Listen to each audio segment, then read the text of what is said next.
bisa ngobati orang lain padahal kalau dia betul-betul belum tuntas dalam hidupnya.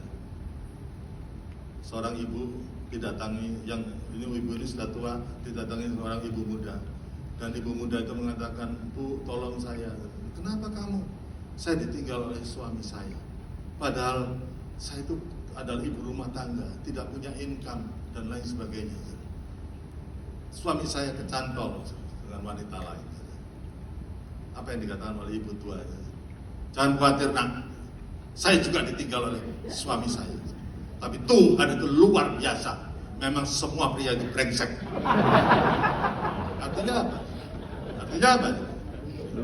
Dia pakai nama Tuhan, tapi dalamnya tidak tuntas. Saudara. Betul nggak? Jadi pelayanan itu bisa ngaco. Saudara, kapan kita terakhir dilayani oleh Tuhan? Dan dari situlah sebetulnya panggilan Tuhan itu muncul dalam kehidupan kita. Sebelum saya menjadi full time, saya ini punya masalah dengan papa saya. Ya, kita keluarga baik-baik, keluarga dokter baik-baik, tapi seringkali kita beda pendapat dan akhirnya orang timur nggak pernah kalau beda pendapat, kalau ya salah tidak pernah minta maaf. Karena apa?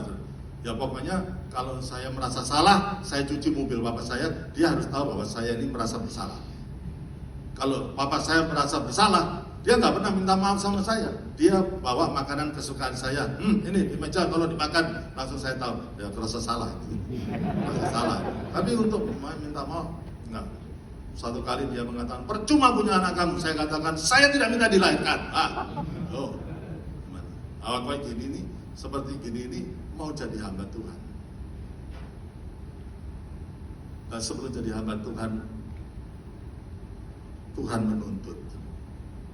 Dia ingin melayani di tempat yang dalam. Ke tempat yang dalam artinya ke tempat di mana kamu pernah gagal.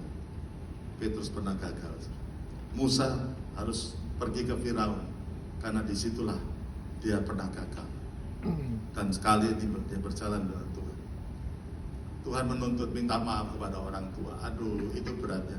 Saya lebih baik melayani di desa-desa yang terpencil daripada minta maaf sama papa. Saya lebih baik melayani apalah gitu. Tapi Tuhan itu lain. Suruh minta maaf. Oke, saya minta maaf.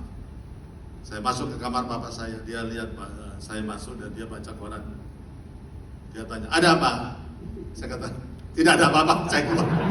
Aduh, nggak bisa. Orang timur ini nggak bisa minta maaf.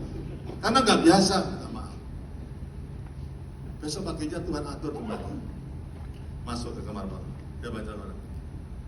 "Ada apa?" Di situ saya memaksakan diri.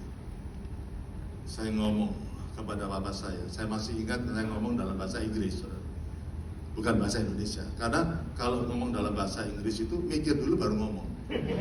Kalau ngomong bahasa Indonesia, ngomong dulu baru mikir. Saya katakan, "Dad, I'm so sorry. I'm not a good son. Aku ini bukan anak yang baik. I'm sorry in so many ways I have hurt you. But I'm proud of you. Aku bangga atas kamu." Pertama kali saya lihat ada air mata keluar dari mata papa saya. Pertama kali. Dan pada waktu saya mau full time, orang yang pertama kasih dukungan siapa? Papa saya. Relasinya sudah selesai, sudah tuntas. Your ministry is not measured by the achievement you have reached. Pelayanan saudara itu tidak diukur dengan berapa tinggi, berapa jauh engkau pencapaianmu, bukan prestasi-prestasimu, bukan ministrimu itu diukur pertama kali dari panggilan Tuhan dan seberapa jauh Tuhan sudah memasukkan kebenaran dalam hidup kita. Karena itulah dasar how far God has achieved His purpose in our life. Sejauh mana Tuhan itu bisa menyelesaikan rencananya dalam kehidupan kita pribadi. Kalau masalah ukuran-ukuran itu semuanya ya jemaat kita besar kecil itu saudara, jangan minder kalau jemaat saudara kecil. Yang penting karakter Kristus itu nyata dalam kehidupan kita. Amin, saudara. Sejauh mana? Kenapa dilayani sama Tuhan itu adalah hal yang sangat penting?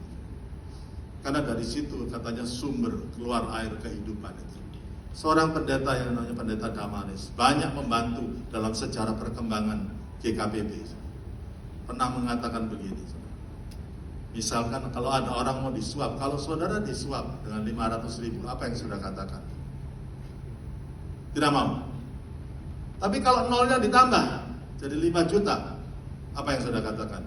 Tidak mau. Tapi kalau nolnya ditambah lagi jadi 50 juta, apa yang saudara katakan? Nggak perlu gitulah, ya, nggak perlu gitu. Nolnya ditambah 1 lagi, saudara.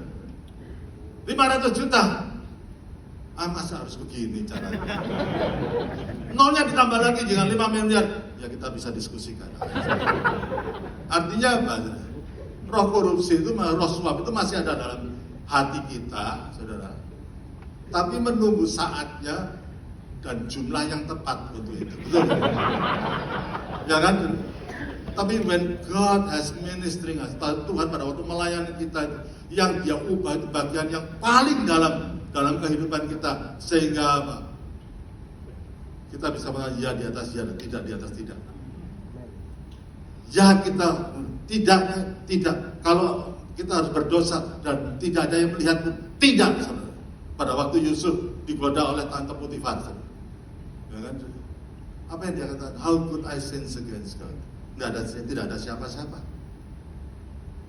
Teman saya pergi dari Los Angeles ke Indonesia, mampir di Jepang, transit di Jepang. Tengah malam di hotelnya diketok pintunya, dibukakan dengan mata yang masih ngantuk-ngantuk. Ada wanita yang sangat cantik di depannya.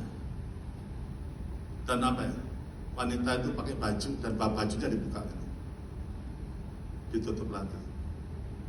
Dan dia cuma ngomong only a few minutes. Tidak ada istri, tidak ada anak, tidak ada pendeta di sana, tidak ada. Nah, tidak ada siapa-siapa. Tidak ada yang tahu kalau dia melakukan hal yang tidak baik. Tapi hatinya mengatakan, how could I sin against God? Ditutupnya, no thank you, tutup. Dan dia tidur. Saudara, kalau kita mau terbuka dan dilayani oleh Tuhan, sedalam itulah Tuhan akan melayani kita. Dan dari situlah pelayanan itu muncul. Ada kemurnian hati. Saudara, jangan memulai satu pelayanan dengan corrupt motif. Satu motif yang tidak benar. Karena apa, saudara? Satu kali akan kita menuai hasilnya. Hati-hati.